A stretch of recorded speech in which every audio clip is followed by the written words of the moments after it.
வணக்கம் இடம்பலம் நேயர்களே. தமிழகத்துல ஒரு கட்சிய பற்றி சமீப காலங்கள்ல பேசுறது அப்பா, மகன் பிரச்சனைக்காக மட்டுமே. அந்த கட்சி யார் கூட கூட்டணி சேரப்போது, இந்த வரக்கூடிய தேர்தல்ல எத்தன தொகுதிகள் கிடைக்கும் அப்படிங்கிறத தாண்டி பார்த்தீங்கன்னா, இன்னும் பேசுபொருளா இருக்கிறது உட்கட்சி பூசல். முக்கியமா 2 பிரிவா எல்லாருமே பிரிஞ்சுட்டாங்க. ராமதாஸ் அவர்கள் பக்கம், அன்புமணி அவர்கள் பக்கம். இப்ப இந்த நேரத்துல நீதிபதி அவர்கள அழைச்சிருந்தாரு பேசுறதுக்கு. அங்க நீதிமன்றத்துல என்ன நடந்துச்சு, என்ன முடிவுகள்லாம் எடுக்கப்பட்டது, நீதிபதி என்ன சொன்னாரு அப்படிங்கிற மாரி பல தகவல்கள கிஷோர் கே. சாமி அவர்கள்கிட்ட கேட்டு தெரிஞ்சுக்கலாம். வணக்கம். வணக்கம். ரொம்ப ஆர்வமா இருந்தீங்க இந்த காணொளிய பத்தி பேசுறதுக்கு. வெயிட் பண்ணிட்டு இருந்தீங்க. நீதிமன்றத்துல என்ன சொல்றாங்க அப்படின்னு சொல்லிட்டு. முடிச்சோனே இப்போ உடனே உட்கார்ந்துட்டோம். என்ன நடந்துச்சு? அதாவது இந்த நீதிமன்றத்தில இன்னைக்கு காலையில ஏன்னா நாளைக்கு அவங்களுடைய ம். பொதுக்குழுவ கூட்டியிருக்கிறார் திரு அன்புமணி.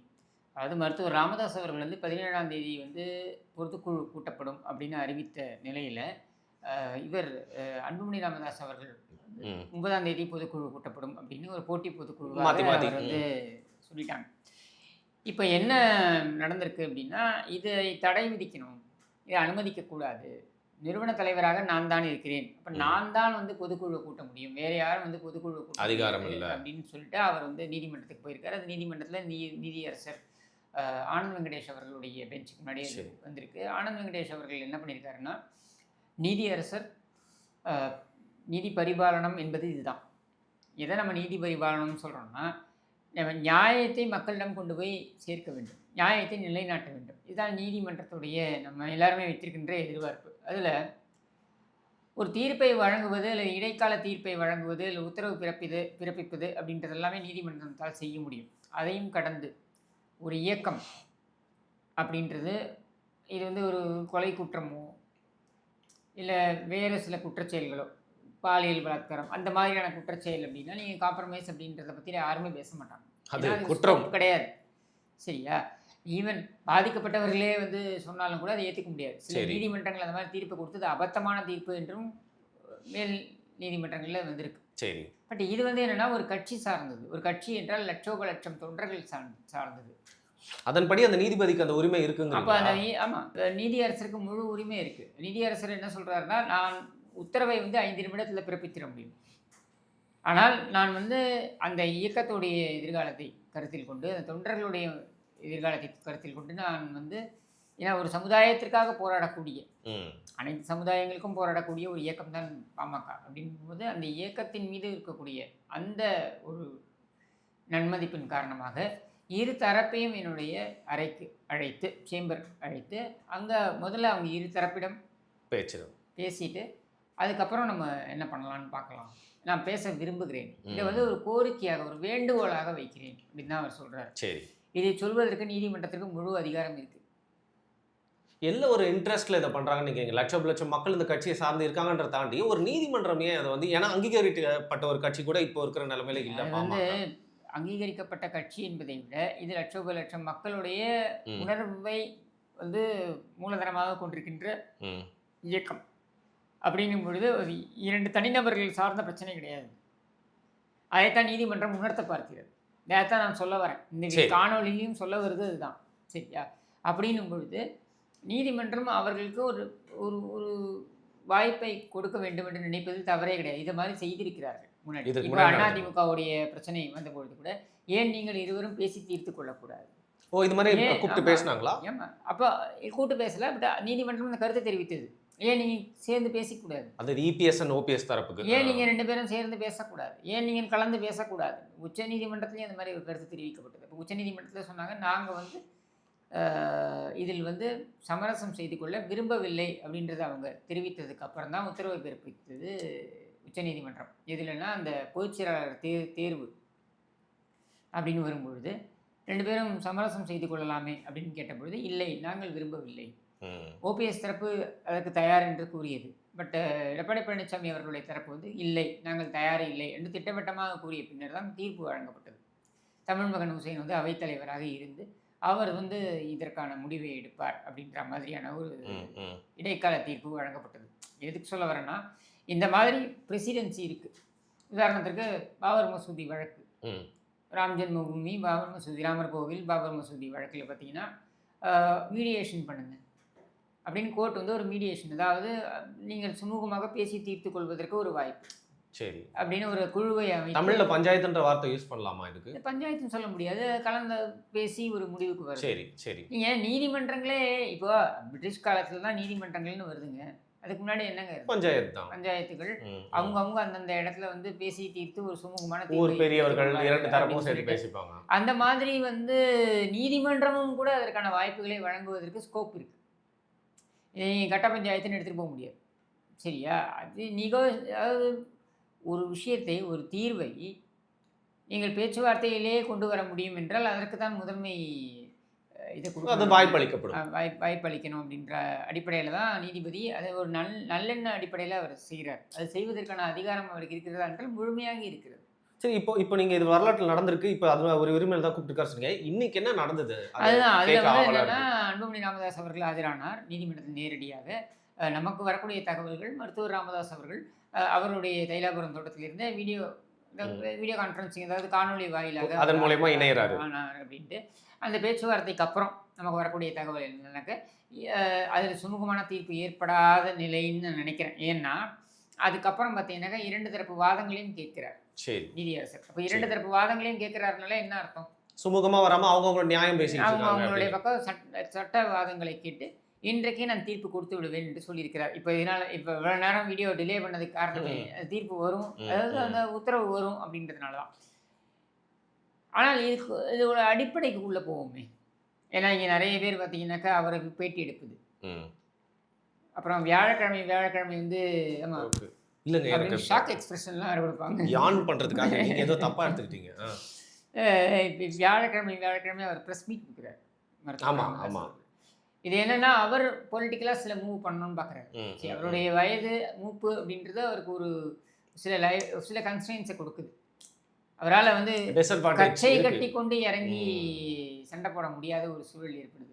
ஏன் கச்சை கட்டிக்கொண்டு இறங்க முடியல அப்படின்னா, வயது மூப்புன்னு ஒண்ணு இருக்கு இல்லையா? நிச்சயமா. இதே ஒரு 15 ஆண்டுகள், 20 ஆண்டுகளுக்கு முன்னர் மருத்துவர் ராமதாஸ் ஆகியிருந்தால் வேற மாதிரி அவருடைய ஹேண்டில் ரியாக்ஷன் பண்ணியிருப்பாரு. இருந்திருக்கும். அவர் வந்து வீறு கொண்டு போயிருப்பார். ஏன்னா, அத்தனை கிராமங்களுக்கும் இதெல்லாம் மறுக்க முடியாத விஷயங்கள். ஒரு விஷயங்களுடைய நிறை குறைகள் பேசும்பொழுது நிறைகளையும் நம்ம குறிப்பிட்டே ஆகணும். ம், ம். அவர் சொல்றாரு இல்லையா, 96,000 கிராமங்கள். கிராமத்துக்கு போயிருக்காங்க. சத்தியமான உண்மை.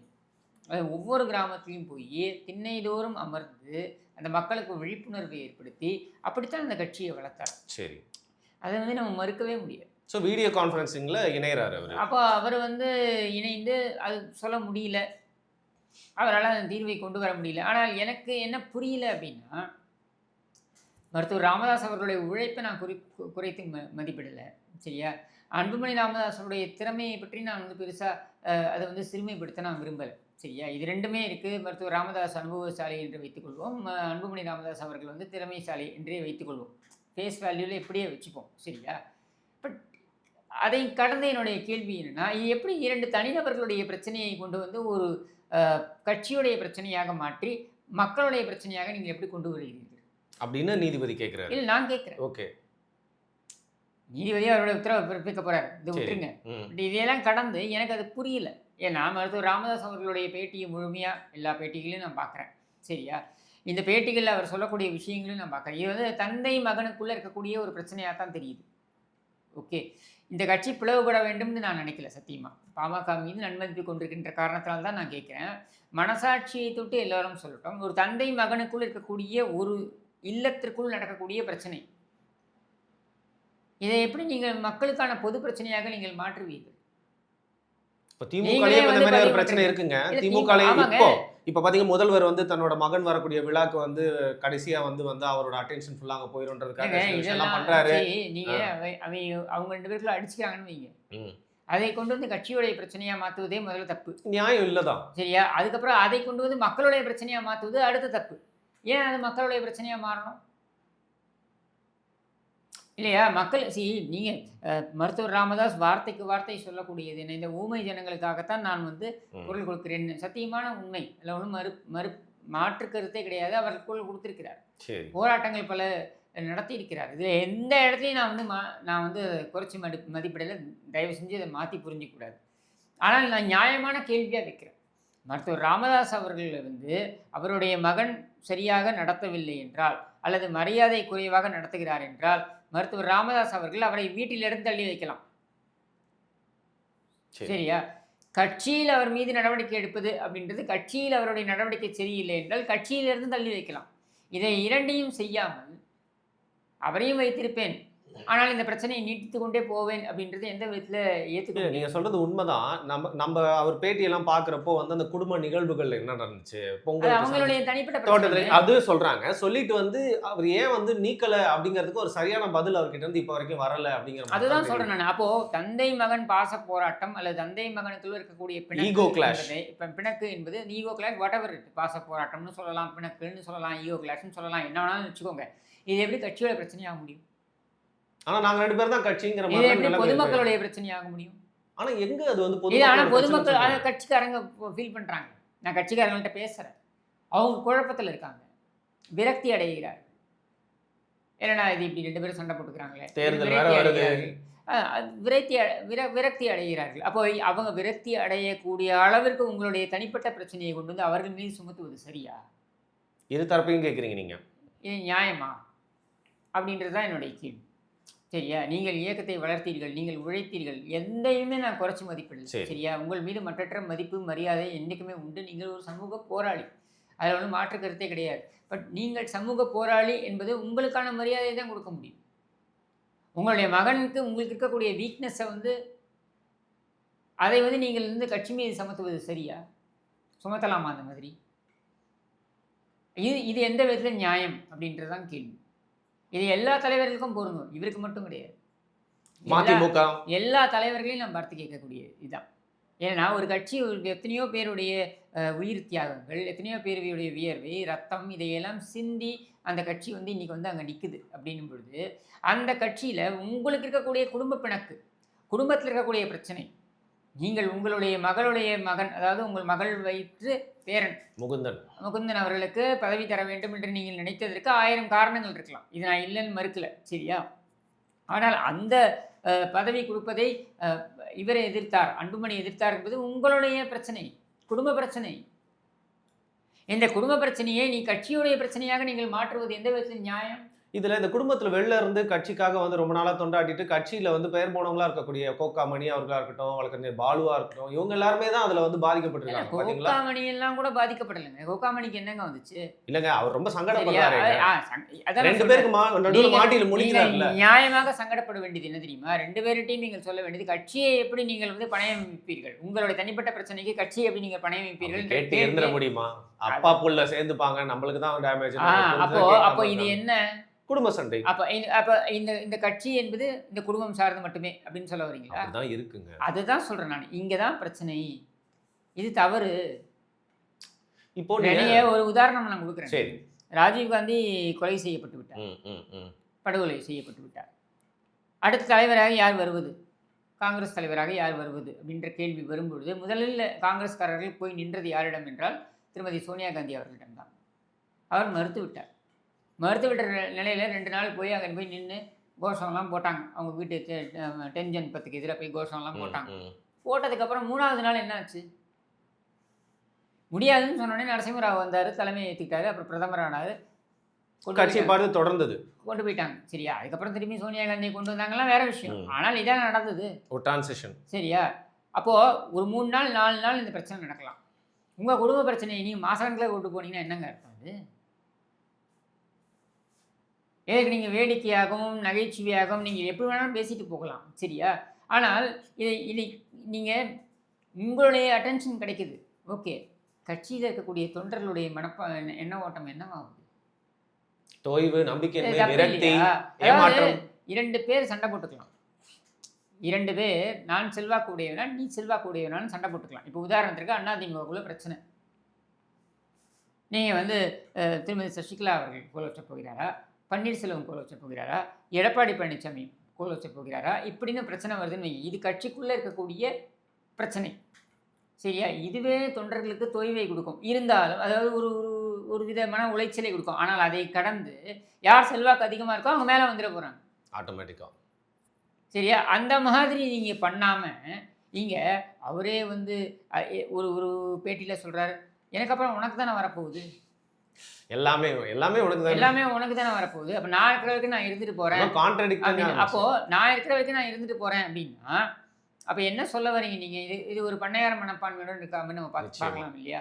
இந்த ஒரு அதாவது சமூக நீதியுடைய போராளியாக இருக்கக்கூடிய அறியப்படக்கூடிய நீங்கள், உண்மையிலேயே சமூக நீதி போராளியான நீங்கள், உங்கள் வாயிலிருந்து இந்த வார்த்தைகள் வரலாமா? எனக்கு அப்புறம் என் பிள்ளைக்கு தானே கொடுத்துட்டு போகிறேன்றது என்ன மாதிரியான ஒரு இது உங்களுடைய அதாவது உங்களுடைய உழைப்பில் வளர்ந்துருக்கலாம் இந்த கட்சி. ஆனால் அது ஒரு கட்சி, அது உங்களுக்கு தனிப்பட்ட சொத்து கிடையாது. உங்களுடைய தைலாபுரம் வீடு போலவோ அல்லது இவருடைய அன்புமணியுடைய பனையூர் வீடு மாதிரியோ கிடையாது. இது கட்சி. சரியா? ராமாவரம் தோட்டத்தில் எம்ஜிஆர் அவர்கள், புரட்சித் தலைவர் எம்ஜிஆர் அவர்கள் அவருடைய வீடு அவர் வாங்கினது, அவர் இடத்துல அவர் உழைப்பில் அவர் வாங்கியது. சரியா? அவர் இறந்ததுக்கப்புறம் என்னாச்சு? அதை அந்த குடும்பத்தினருக்கே அவங்க விற்க முடியாது, ஆனால் அவங்க அனுபவிக்கலாம் அப்படின்னு சொல்லிட்டு கொடுத்துட்டு போயிட்டார். அதற்கும் கட்சிக்கும் சம்மந்தம் கிடையாது. கட்சி என்பது என்ன? அதில் எழுதி வச்சுட்டு போயிட்டார். என்ன, தொண்டர்கள் தான் முடிவு செய்ய வேண்டும் தலைவர் யாருன்ட்டு. அவர் மனைவின்னு சொல்லிட்டு போனாரா? அவர் மனைவின்னு கொண்டு நிறுத்தி நாங்கள் அந்த கட்சியை ஏற்றுக்கிச்சா?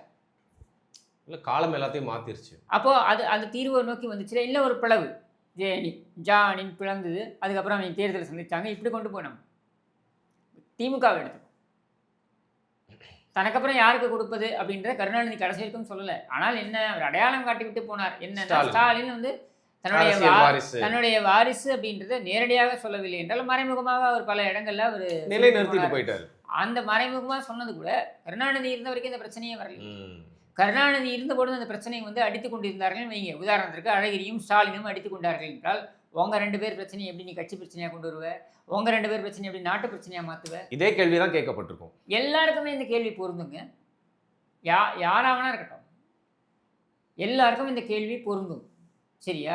அப்போது இது காங்கிரஸ் கட்சிக்கு பொருந்தும், அதிமுகவுக்கு பொருந்தும், பாஜகவுக்கு பொருந்தும், என்ன எல்லா கட்சிக்குமே பொருந்தும். அப்போ இங்கே நடக்கக்கூடிய இந்த விஷயத்தை பார்த்தீங்கன்னாக்க இதை என்னமோ அப்படியே இது மிகப்பெரிய அளவில் இது ஒரு பிரச்சனை போல் இவங்க கொண்டு வருது. ஃபஸ்ட்டு தப்பு. உங்கள் வீட்டுக்குள்ளே நீங்கள் சால்வ் பண்ணிக்க வேண்டிய பிரச்சனை. ஏன்னா ஒரு இடத்துல அவர் என்ன சொல்கிறார், என்னுடைய மகள் அவங்க ரொம்ப வருத்தப்பட்டாங்க, தலையில் அடிச்சுக்கிட்டாங்க, இதெல்லாம் அவர் சொல்கிறார். அவர் பேசுகிறதுலாம் நமக்கு வருது. இதெல்லாம் உங்கள் வீட்டு பிரச்சனை. நாங்கள் என்ன பண்ண முடியும்? நீ ஏன் எங்கள் மேலே சுமத்துறீங்க? உங்கள் மீதான நன்மதிப்பு அப்படின்றது மருத்துவர் ராமதாஸ்ங்கிற தனிநபர் மீதான நன்மதிப்பு.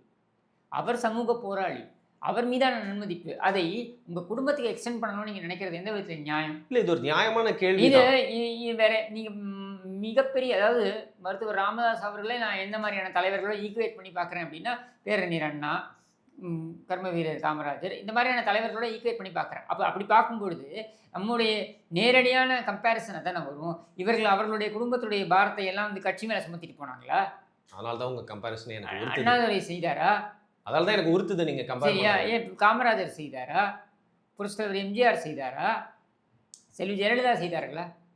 அவங்க மேலே 1008 குற்றச்சாட்டுகள் வந்தது, ஊழல் குற்றச்சாட்டுகள் வந்தது, இதெல்லாம் வந்தது. இதெல்லாம் நான் விவாதத்துக்கு விட்டுறேன். அவங்களுடைய எண்ண ஓட்டப்படி அவங்கவுங்க கருத்துக்களை ஏற்படுத்திக்கலாம். ஆனால் அவங்களுடைய குடும்ப பிரச்சனைகளையோ தனிப்பட்ட பிரச்சனைகளையோ கட்சியோட பிரச்சனையாக மாற்றினாங்களா?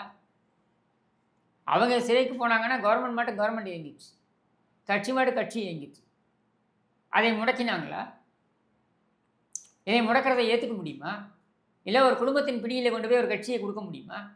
கொடுப்பது சரியா? இல்லை ஒரு குடும்பத்துக்குள் நடக்கக்கூடிய தனிப்பட்ட பஞ்சாயத்து, ஒரு தந்தை மகன், என்ன கணவன் மனைவி, தாய் மகள் மகன், இப்படி எது வேணா இருக்கலாம். இந்த பிரச்சனைக்கு கட்சியை நீங்கள் பணயம் வைத்து கட்சியில் என்ன நடக்க போகுதுன்னு தெரியாமல் தொண்டர்களை இப்படி த்ராட்டில் விடுறது சரியா?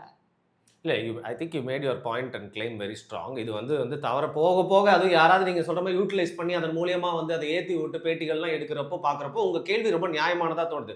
கடைசியாக உங்ககிட்ட நான் கேட்க விரும்புகிறேன், தேர்தலுக்கு முன்னாடி இது முடியுமா, இல்லை 2 அணியாக தேர்தலை சந்திக்கிறதுக்கு? அவங்க 2 அணியாக சந்திப்பது அது அவங்களோட தனிப்பட்ட ப்ரெஷர், புல்ஸ் அண்ட் ப்ரெஷர் சார்ந்தது. சரியா?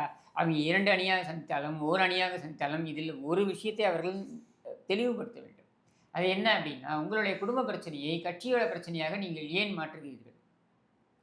இந்த கட்சிக்காக இறந்து போன 22 பேர் ஒரு போராட்டத்தில், இந்த கட்சிக்காக சொல்ல மாட்டேன், சமூகத்துக்காக போராடி இறந்து போன 22 பேர், அவங்க குடும்பங்கள் அவங்க நடுத்தருவில் நிற்கிறாங்க, அவங்களுக்கு வீடு கட்டி தரேன்னு சொல்லியிருக்கீங்க, அவங்க நல்லது பண்ணுறேன்னு சொல்லியிருக்கீங்க, வாழ்த்துக்கள். ஆனால் அவர்கள் என்றைக்காவது அவர்கள் பிரச்சனையை உங்கள் பிரச்சனையாக சுமத்தினார்களா? முடியாது.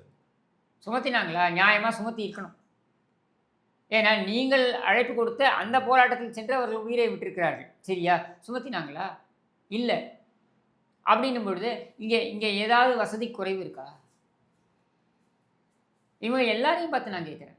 இது இது நான் தான் வந்து இந்த சமூகத்தை தவறாக புரிஞ்சிக்கிட்டு இருக்கேனா, இல்லை நான் வந்து வந்து ஒரு அறியாமையில் இருக்கேனான்றது எனக்கு தெரியல. சரியா? புரிஞ்சுக்க விரும்புகிறேன். ஏன்னா இது எல்லா தலைவர்களையும் பார்த்து நான் கேட்குறேன். அன்றைக்கி அன்புமணி ராமதாஸ் போகிறாரு, ஏதோ ஒரு இதை மீட் பண்ண போகிறாரு, ஏதோ ஒரு ஒரு கூட்டத்தை போயிட்டு அங்கே இருக்கக்கூடிய போராட்டத்துக்கு போகிறாருன்னு வைங்க. அந்த கார் ஒரு 2 கோடி ரூபா இருக்கும், குறைஞ்சபட்சம் 1.5 கோடி இருக்கும்னு வைங்க. சொகுசாக தான் இருக்காரு. இதை போகிறாரு. சரியா? என்ன மெசேஜ் பாஸ் பண்ணுறீங்க? என்ன சிக்னல் நீங்கள் அனுப்புகிறீங்க? இது என்ன ராஜா இல்லை எனக்கு தெரியல. என்ன சிக்னல் நீங்கள் அனுப்புகிறீங்க? இது யாராவது இருக்கட்டும். ஏன் செல்வி ஜெயலலிதா அவர்கள் ஆடம்பரமாக நகைகள்லாம் போட்டுக்கிட்டு வந்த பொழுது என்ன பண்ணாங்க?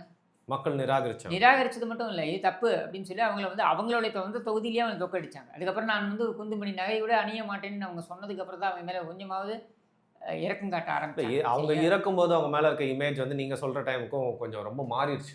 அதுதான் அதுதான் சொல்கிறேன் நான். அவங்களுடைய ஆடம்பரம் இருந்தால் அந்த ஆடம்பரத்தையும் சேர்த்து தான் நான் கேள்வி கேட்குறேன். மக்கள் வந்து உங்களுடைய என்ன இருக்கிறதுக்கு என்ன வேணும்? ஒரு கம்ஃபர்டபுள் லைஃப் என்ன வேணும்? வெளியே போனால் 3 வேளை சாப்பாடு, உடுத்த உடை, இருக்க இடம், சரியா? ஒரு ஏசி பெராப்ஸு, சரியா? இன்றைக்கி ஏசியில் வந்து லக்ஸுரி கிடையாது, நெசசிட்டி ஆகிடுச்சு.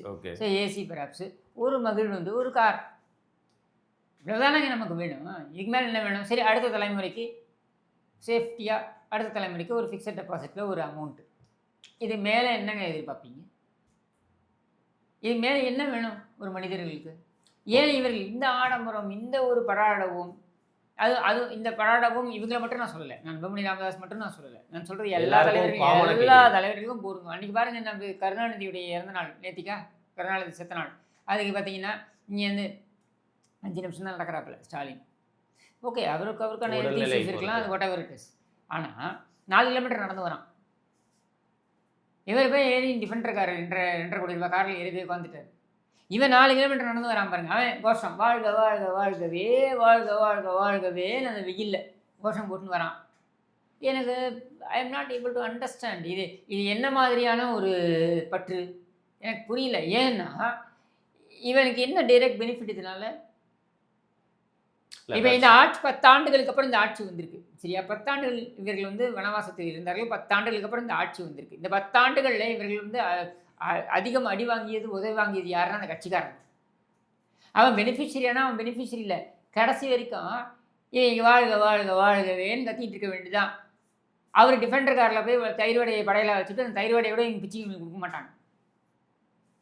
சரியா? இவன் இந்த கூவறதையே வாழ்க்கையில் ஆரம்பத்துலேருந்து கடைசி வரைக்கும் வச்சுட்டு போவானா? இது எல்லா அரசியல் கட்சிக்கும் பொருந்தும். எல்லா அரசியல் கட்சிக்கும் இது பொருந்தும். சரியா? இந்த கூவல் திலகங்கள் இப்படி கூவுறதுனால அவன் யார் பெனிஃபிஷரி? எவனோ சம்பாதிச்சுட்டு போகிறான்டா. நீ 10 வருஷம் கூவி, நீ 10 வருஷம் போராடி ஆட்சியில் வந்து உட்கார வச்சு எவன் சம்பாதிக்கிறான்? எவனோ ட்ரூ வேல்யூ ஹோம்ஸ் அவன் சம்பாதிக்கிறான், எவனோ G2 அவன் சம்பாதிக்கிறான், எவனோ கான்ட்ராக்ட் எடுக்கிறாங்க. ஏன்னா இப்படி அதாவது சம்மந்தமே இல்லாதவர்கள் சம்பாதித்து கொண்டு செல்வதை நீ உட்காந்துக்கிட்டு அப்படியே ஒரு என்ன சொல்கிறது, நீ அதை தூக்கி பிடிச்சிட்டு நீ உணர்வு ரீதியாக நீ எதுக்கோ ஒன்று அட்டாச் ஆகிட்டு, ஏதோ ஒன்றுத்துக்கு நீ அட்டாச் ஆகிட்டு நீ என்ன பண்ணுற? அப்படியே மாஸ் ஹிஸ்டீரியா மாதிரி நீ போய் விடுற. இல்லை, இப்போ நீங்கள் சொன்னது எல்லா கட்சிக்குமே வந்து பொருந்தும் சொல்லியிருக்கீங்க. இந்த கேள்வியை இந்த பர்டிகுலர் விஷயம் நிறைய பேர் ரைஸ் பண்ணல. இந்த ஒரு ஆங்கிள் இருந்து நீங்கள் இதை பார்த்துருக்கீங்க. ஸோ இது தொண்டர்கள் மட்டும் இல்லாமல் பொதுமக்களும் இதை பார்த்துருக்காங்க அப்படின்னா வந்து அவங்களோட கருத்து என்ன அப்படின்னு கேட்கறதுக்கு ரொம்ப ஆவலாக இருக்குது. ஏன்னா உங்கள் குடும்ப பிரச்சனை ரொம்ப நாளாக போயிட்டு இருக்குன்ற மாதிரி எல்லாருக்கும் ஒரு சலிப்பு தட்டிருச்சு. அதுதான் உங்களோட சொல்கிறதே தான் அவர் திருப்பி புதுசாக சொல்கிறாரா?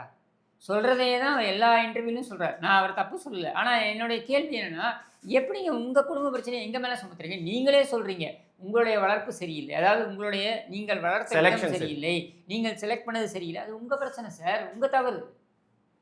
உங்கள் தவறை எங்கள் மீது ஏன் திணிக்கிறீர்கள்? சரி, இப்போ அப்போ அது சரி செய்ய வேண்டிய இடத்துல யார் இருக்கீங்க? நீங்கள் தான் இருக்கீங்க. அப்போ அவரை செயல் தலைவராகவே நான் வைத்திருப்பேன்னா என்ன அர்த்தம்? அப்போ நீக்க வேண்டியதானே. அதே மாதிரி செயல் தலைவராக இல்லை, நான் தான் தலைவர்னு சொல்லக்கூடியவர், அப்போ அவர் தலைவர்னு சொல்கிறாரு, தைரியமாக ஸ்டாண்டு சந்திரபாபு நாயுடு எடுத்த மாதிரி எடு ஸ்டாண்டு, ஏன் எடுக்க மாட்டேங்கிறீங்க? சரி. இப்போ இந்த இந்த கேள்வி தான் வந்து பார்த்தீங்கன்னா, வந்து ரொம்ப ஸ்ட்ராங்கா you are making as a point. So மக்கள் வந்து அவங்களுக்கும் அதே மாரி ஃபீல் பண்றாங்களா? அப்படிங்கிறத உங்க கருத்து மூலியமா பார்க்கலாம். இது வந்து ஒரு குடும்ப பிரச்சனையா வந்து போயிட்டு இருக்குன்னு நீங்க ஃபீல் பண்றீங்களான்றத மறக்காம வந்து கீழ கமெண்ட் பண்ணுங்க. அண்ட் சப்ஸ்கிரைப் பண்ணிட்டு நம்மளோட வீடியோஸ தொடர்ந்து பாருங்க. மீண்டும் இடமலம் வந்து வேற ஒரு காணொளியோட கிஷோர் அவர்களோட வந்து சந்திக்கிறேன். மிக்க நன்றி உங்களோட பதிலுக்கு. நன்றி.